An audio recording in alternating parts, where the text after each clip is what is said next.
my name is Rajiv Singh and I welcome all of you in my physics classes. This session is for class 10 and we are studying chapter 2 magnetic effects of electric current. ज़्यादातर topics हम पढ़ चुके हैं इस chapter के. जो last topic हमने पढ़ा था उस पर बेस्ड एक एप्लीकेशन आज हम पढ़ने जा रहे हैं जो कि बहुत इंपॉर्टेंट भी है इस चैप्टर का, इलेक्ट्रिक मोटर.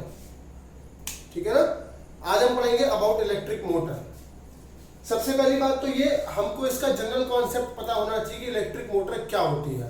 आपने भी देखा होगा जो इलेक्ट्रिक मोटर है, चाहे आप मार्केट से जहाँ परचेज कीजिए, जो बैटरी ऑपरेटेड मोटर, एक्चुअली हम जो आज यहाँ पर मोटर पढ़ने जा रहे हैं वो डीसी मोटर है एक्चुअली में, है ना. आपके सिलेबस में ये डीसी मोटर है जो हम आपको पढ़ाने जा रहे हैं, जो डीसी ऑपरेटेड मोटर है. डीसी का मतलब आप सभी लोग जानते होंगे डायरेक्ट करंट, या बिल्कुल सीधे शब्दों में अगर मैं ये कह दूं तो जो बैटरी के थ्रू करंट आपको मिल रही है वो डीसी करंट है, डायरेक्ट करंट है. तो उस डायरेक्ट करंट से जो भी हम इस मोटर को ऑपरेट करा रहे हैं उसके बारे में आज हम पढ़ेंगे. ठीक है ना. सबसे पहली बात, जब किसी ऐसी डिवाइस के बारे में पढ़ते हैं, चाहे हम मोटर भी पढ़ रहे हैं या इसके बाद हम जनरेटर पढ़ेंगे, एसी जनरेटर पढ़ेंगे, ऐसी डिवाइसेस को एक्सप्लेन करते समय तीन बातों को हमें एक्सप्लेन करना बहुत जरूरी होता है. पहले व्हाट इज द प्रिंसिपल, है ना, ये किस प्रिंसिपल पर वर्क करती है, क्या इसका प्रिंसिपल है. दूसरा, इसका कंस्ट्रक्शन पार्ट क्या है, ये कंस्ट्रक्शन पार्ट क्या है ये हम देखेंगे. और तीसरा सबसे इंपॉर्टेंट जो है वो इसकी वर्किंग. और वर्किंग आप आसानी से एक्सप्लेन कर सकते हैं, लिख सकते हैं अगर आपको फ्लेमिंग का लेफ्ट हैंड रूल पता है. ठीक है ना. तो चलिए शुरुआत करते हैं इलेक्ट्रिक मोटर की. सबसे पहली बात जो मैंने आपको बताई थी, हम बात करेंगे कि what is the working principle of this electric motor, है ना. मोटर जो है, पहली चीज तो ये मोटर इलेक्ट्रिकल एनर्जी को मैकेनिकल एनर्जी में कन्वर्ट करती है. क्या करती है? इलेक्ट्रिकल एनर्जी को मैकेनिकल एनर्जी में कन्वर्ट करती है. एनर्जी हमेशा ट्रांसफॉर्म होती है एक फॉर्म से दूसरी फॉर्म में, है ना. चाहे वो आप देखेंगे कि पोटेंशियल एनर्जी काइनेटिक एनर्जी में ट्रांसफर होती है. अगर आप बल्ब की बात करें तो बल्ब का क्या कॉन्सेप्ट है, बल्ब जो आपका होता है वो इलेक्ट्रिकल एनर्जी लाइट एनर्जी की फॉर्म में ट्रांसफर होती है, चेंज होती है. तो यहां पर ये मोटर भी क्या है, ये इलेक्ट्रिकल एनर्जी को मैकेनिकल एनर्जी में ट्रांसफर कर रही है, चेंज कर रही है. ठीक है ना, कन्वर्ट कर रही है. जैसे कि अगर मान लीजिए हम यहाँ पर अगर एक फैन लगा दें तो जब ये मोटर घूमेगी तो ये फैन भी घूमेगा, और ये फैन घूमेगा किस एनर्जी से, मैकेनिकल एनर्जी से. हम अप्लाई क्या कर रहे हैं यहाँ पर, इलेक्ट्रिकल एनर्जी अप्लाई कर रहे हैं. तो इलेक्ट्रिकल एनर्जी की वजह से अगर मैं इस मोटर को मैकेनिकली रोटेट कर पाऊं तो ये मतलब हुआ मैकेनिकल एनर्जी का, सॉरी, इलेक्ट्रिकल एनर्जी का कन्वर्जन मैकेनिकल एनर्जी में. ठीक है ना. मैकेनिकल एनर्जी के दो पार्ट होते हैं, काइनेटिक एनर्जी और पोटेंशियल एनर्जी. क्लास 9 में आप लोग पढ़ चुके हो डिटेल में इसको. ठीक है. तो what is the principle of it? Principle, whenever a current carrying conductor is placed into a uniform magnetic field it experiences a torque. वैसे तो वर्ड टॉर्क है, मैं यहाँ पर फोर्स यूज करूंगा, आपके स्टैंडर्ड के लिए फोर्स ही ठीक है. whenever a current carrying conductor is placed into a uniform magnetic field it experiences a force. याद है आपको लास्ट टॉपिक आपने क्या पढ़ा था, किकिंग वायर एक्सपेरिमेंट पढ़ा था ना. और क्या था वो किकिंग वायर एक्सपेरिमेंट? अगर किसी कंडक्टर को किसी यूनिफॉर्म मैग्नेटिक फील्ड के बीच में आपने रखा हुआ है और कंडक्टर में आपने करंट को पास करा दिया तो कंडक्टर किक करने लगता है, उसी को कहते हैं किकिंग वायर एक्सपेरिमेंट. तो ये इलेक्ट्रिक मोटर जो है ये उसी प्रिंसिपल पर वर्क करती है. अगर प्रिंसिपल लिखने को आएगा तो आप क्या लिखेंगे, when a current carrying conductor is placed into a uniform magnetic field it experiences a force. अब क्वेश्चन जब हम कंस्ट्रक्शन पढ़ेंगे तब समझ में आएगा कि हम ये जो आपको प्रिंसिपल पढ़ा रहे हैं इसे कंस्ट्रक्शन में किस तरीके से अप्लाई किया गया. ठीक है ना. प्रिंसिपल सभी को समझ में आया कि अगर किसी करंट कैरिंग कंडक्टर को किसी यूनिफॉर्म मैग्नेटिक फील्ड में रखा जाएगा तो वो फोर्स एक्सपीरियंस करेगा. ठीक, ये इसका प्रिंसिपल है. अब कंस्ट्रक्शन पार्ट देखते हैं इसका, जिससे कि हम आपको प्रिंसिपल कैसे वेरीफाई करेंगे देखिएगा. क्या ये नॉर्थ पोल और साउथ पोल किसी हॉर्सशू टाइप मैग्नेट के दो पोल्स हैं? ये ऐसी है जो आपको कंप्लीटली मैं नहीं मेंशन कर रहा हूं, इस तरीके से ये हॉर्सशू टाइप मैग्नेट होती है, इसका ये नॉर्थ पोल और इसका ये साउथ पोल. बात समझ आ रही है ना. तो ये नॉर्थ पोल और साउथ पोल है किसी हॉर्सशू टाइप मैग्नेट का. ऐसा इसलिए किया गया है क्योंकि मैग्नेटिक फील्ड लाइंस आपको पता है हमेशा नॉर्थ पोल से साउथ पोल की तरफ जाती हैं. तो यहां पर मैग्नेटिक फील्ड कहां से जाएगी, नॉर्थ पोल से और टुवर्ड्स साउथ पोल जाएंगी ना. तो ये होगी मैग्नेटिक फील्ड की डायरेक्शन. हो गई. और आपको साफ साफ ये दिखाई पड़ रहा है कि एक rectangular coil A B C D, जिसमें कि एक शाफ्ट लगी हुई है, ए बी सी डी, ये एक रेक्टेंगुलर कॉइल किसी यूनिफॉर्म मैग्नेटिक फील्ड में रखी हुई है। मान लो ये नॉर्थ पोल हो गया और ये साउथ पोल हो गया, इन दोनों पोल्स के बीच में हमने क्या किया, एक रेक्टेंगुलर कॉइल कंसीडर करिए, ठीक है, ऐसे समझिएगा। ये एक रेक्टेंगुलर कॉइल है ना, ये वायर की रेक्टेंगुलर कॉइल है, ठीक है। इस रेक्टेंगुलर कॉइल को, ये नॉर्थ पोल हो गया मैग्नेट का और ये साउथ पोल हो गया, इसके बीच में रखा हुआ है नॉर्थ पोल, ये साउथ पोल, और ये आपके बीच में क्या है, एक रेक्टेंगुलर कॉइल है। बात क्लियर हो गई। इस रेक्टेंगुलर कॉइल को आर्मेचर भी कहा जाता है। क्या कहा जाता है? आर्मेचर, ठीक। आर्मेचर का मतलब यह हो गया कि आपकी ये सिंपल सॉफ्ट आयरन कोर की बनी हुई ये आपकी एक रेक्टेंगुलर कॉइल होती है, जिसमें कॉपर टर्न्स होते हैं, कॉपर वायर के नंबर ऑफ टर्न्स होते हैं, कॉपर वायर के नंबर ऑफ टर्न्स होते हैं। ध्यान रखिएगा, ध्यान से समझिएगा, बहुत इंपॉर्टेंट कॉन्सेप्ट है ये। अच्छा, क्वेश्चन ये भी होगा कि सॉफ्ट आयरन से क्या मतलब है। मैग्नेटिक फील्ड में सॉफ्ट आयरन कोर का बहुत इंपॉर्टेंट रोल है। ये मैग्नेटिक फील्ड इंटेंसिटी को सबसे ज्यादा अगर आपको ऑब्जर्व करना है तो सॉफ्ट आयरन में आपको मिलेगा। सॉफ्ट आयरन एक फेरोमैग्नेटिक मटेरियल है जो जितनी जल्दी मैग्नेटाइज होता है उतनी ही जल्दी डीमैग्नेटाइज भी हो जाता है, इसीलिए हम यूज करते हैं सॉफ्ट आयरन। और सॉफ्ट आयरन पर हम लोग कॉपर की बाइंडिंग करते हैं, कॉपर वायर की बाइंडिंग करते हैं उसको कंडक्टर बनाने के लिए, ठीक है। तो ये है आपकी armature A B C D, एक रेक्टेंगुलर कॉइल जिसके आपके कॉपर टर्न्स है, कॉपर वायर के नंबर ऑफ टर्न्स लपेटे गए हैं। अब इस कॉइल के साथ में आप देख रहे हो कि ये एक एक्सेल कनेक्टेड है। क्या कनेक्टेड है? एक्सेल। इस एक्सेल के साथ में दो रिंग्स हैं, R1 और R2, R1 और R2। इन रिंग्स को कहा जाता है स्प्लिट रिंग्स या कम्यूटेटर्स। क्या कहा जाता है? स्प्लिट रिंग्स या कम्यूटेटर्स। इन रिंग्स के साथ में कनेक्टेड है carbon brushes B1 and B2। Carbon material के दो ब्रशेस यहां पर लगाए गए हैं, B1 और B2।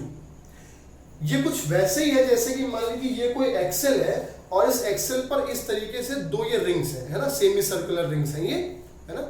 ये आपकी रोटेटिव, ये आपकी रोटेट करती हैं, फ्री टू रोटेट है आपकी ये, ठीक है ना। ब्रशेस इनके साथ में मूव नहीं करेंगे, make sure it is. Brushes जो है वो ये एज इट इज रहेंगे अपनी पोजीशन पर ही। During the rotation of the coil आपके सिर्फ ये स्प्लिट रिंग्स जो होती हैं यही सिर्फ रोटेट।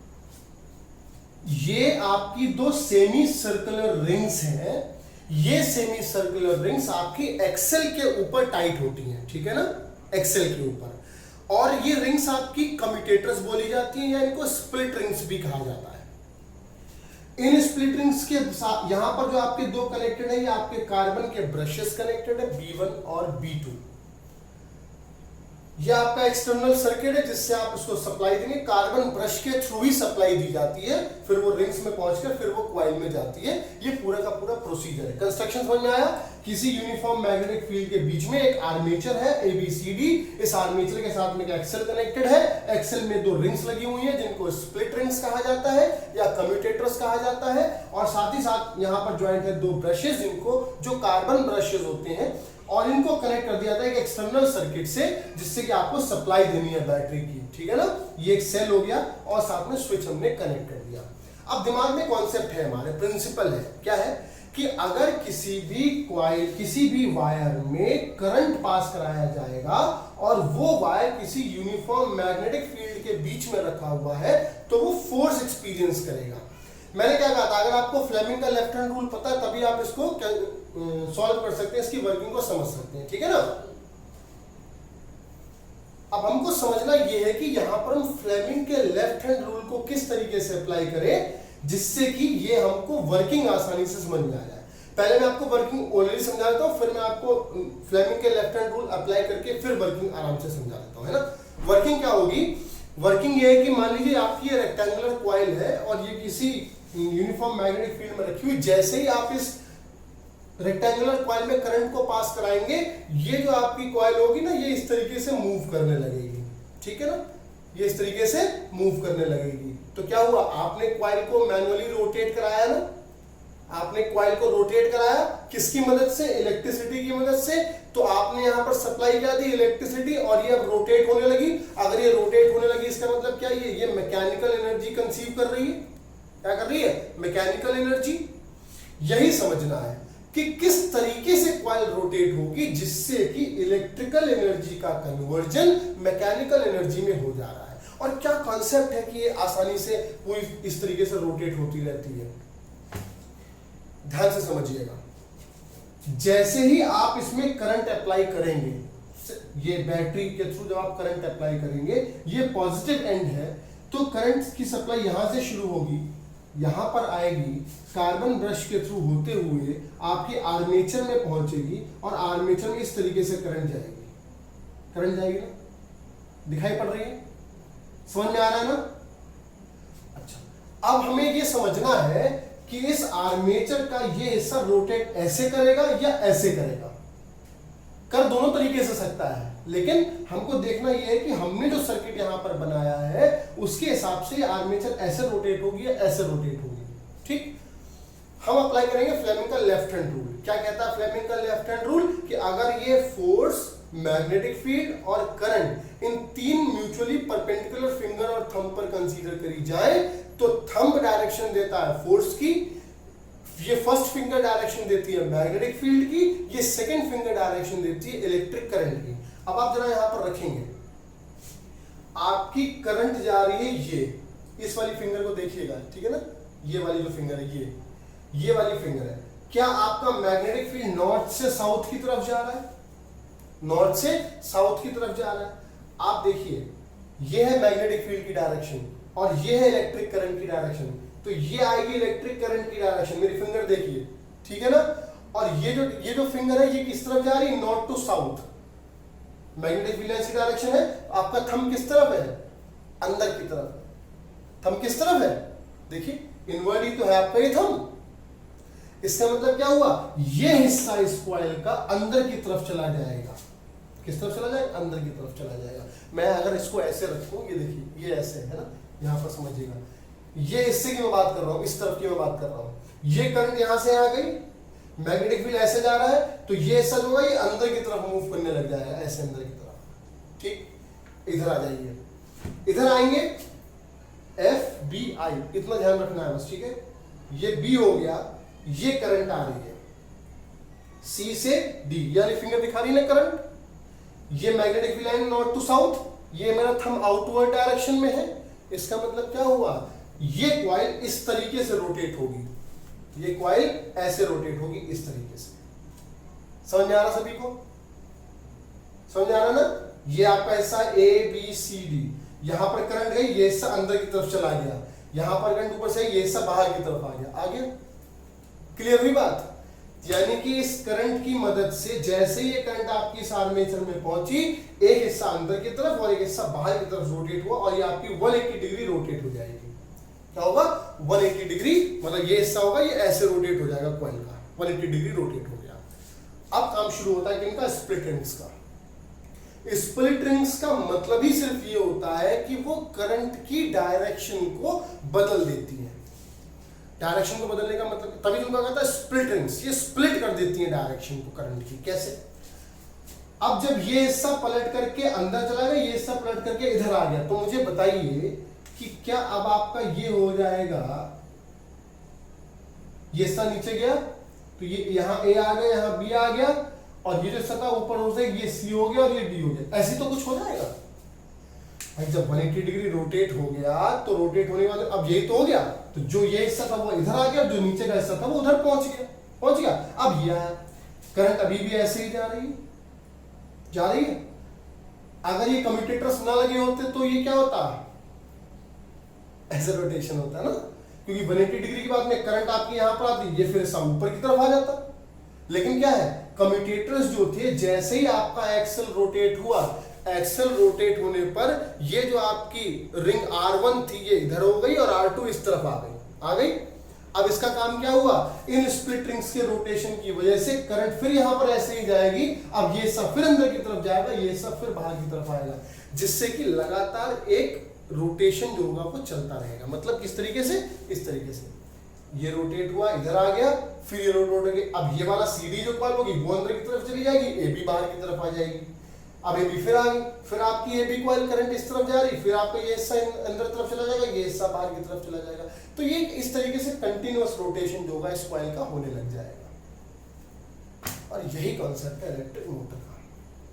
क्या कि इलेक्ट्रिक मोटर के केस में ये जो स्प्लिट रिंग्स होती हैं ये करंट की पोलैरिटी को बदलने के लिए ही लगाई जाती हैं, जिसकी वजह से कंटिन्यूअस फ्लो जो है या कंटिन्यूअस रोटेशन जो है वो कॉइल का या आर्मेचर का होता रहे बिटवीन द इलेक्ट्रिक फील्ड। ये इस आर्मेचर के रोटेशन के लिए रिस्पॉन्सिबल फैक्टर क्या हुआ? सबसे पहला तो ये मैग्नेटिक फील्ड। जब तक ये आर्मेचर मैग्नेटिक फील्ड में नहीं रखी होगी, जब तक ये आर्मेचर रोटेट नहीं करेगी। दूसरा, इस आर्मेचर में करंट पास होना बहुत जरूरी है। जब तक कि करंट कैरिंग कंडक्टर किसी यूनिफॉर्म मैग्नेटिक फील्ड में नहीं रोटेट करेगा, तब तक कि वहां पर वो आपकी कॉइल भी रोटेट नहीं होगी। बात समझ आ रही है ना? अब यहाँ पर मान लीजिए कोई भी आउटपुट अगर आप लेना चाहते हैं, जो भी चीज रोटेट कर रही है, डीसी मोटर आपने देखी होगी मार्केट में 9 वोल्ट की 12 वोल्ट की मोटर आप परचेज करें तो उसके आगे एक रॉड सी निकली रहती है, उसमें आप फैन लगा सकते हैं, जो भी आपका आउटपुट है। जैसे आप उसको डीसी सप्लाई देते हो वो एक्सेल रोटेट होने लगता है। तो आपको सिर्फ एक्सेल दिख रहा है, जो कि ये एक्सेल आपको दिखाई पड़ रहा है, बल्कि एक्चुअल में तो वो कॉइल रोटेट हो रही है ना अंदर की तरफ। बात समझ में आई ना सभी को? क्या है इलेक्ट्रिक मोटर? इलेक्ट्रिक मोटर क्या है? वो इलेक्ट्रिकल एनर्जी को मैकेनिकल एनर्जी में कन्वर्ट करती है। प्रिंसिपल क्या है इलेक्ट्रिक मोटर का? कि whenever a current carrying conductor is placed into a uniform magnetic field it experiences a force. ये प्रिंसिपल हो गया। कंस्ट्रक्शन मैंने आपको बताया, we need a strong magnetic field, जो कि आपका नॉर्थ और साउथ पोल, किसी भी हॉर्सशू मैग्नेट के नॉर्थ और साउथ पोल से आपको मिलेगा। एक आर्मेचर चाहिए आपको। आर्मेचर का मतलब एक सॉफ्ट आयरन कोर की कॉइल चाहिए जिस पर कि कॉपर के नंबर ऑफ टर्न्स होंगे।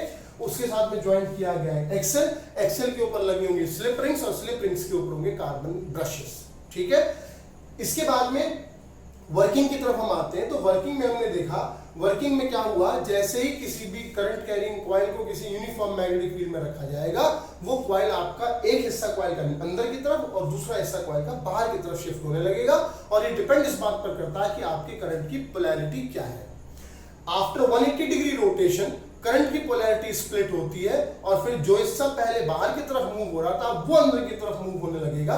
जैसे मैंने आपको बताया, AB पहले इनवर्ट गया, CD आउटवर्ड आया, अब करंट की पोलैरिटी बदली, अब CD इनवर्ट जा रहा है और AB आउटवर्ड आ रहा है। तो ये लगातार फ्लो जो होगा कॉइल का रोटेशन का लगातार बना रहेगा।